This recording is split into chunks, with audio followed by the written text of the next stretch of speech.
Paano nagsisimula ang paglilitis kapag ang kapangyarihan ay nangangamba na?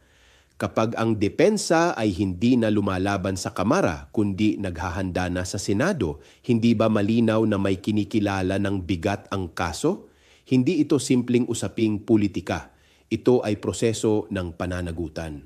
Ang pahayag ng kampo ni Vice President Sara Duterte na tila nakatuon na sa impeachment trial sa Senado ay hindi lang taktika. Ito ay indikasyon na ang laban ay hindi na para pigilan, kundi para harapin. Sa ilalim ng sistema, ang impeachment ay hindi parusa.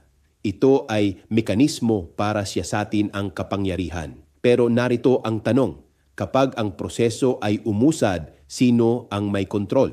Kapag ang Senado ang hahawak, mananatili ba itong tapat sa katotohanan o magiging arena ng kompromiso? Hindi sapat na umusad ang proseso. Kailangan itong maging makatarungan dahil kapag ang kapangyarihan ang nagdidikta ng resulta, ang hustisya ay nagiging palabas lamang. Ako si Bishop Tonyo, obispong migrante sa Europa at ito ang Damdaming Makabayan, tinig mula sa laylayan.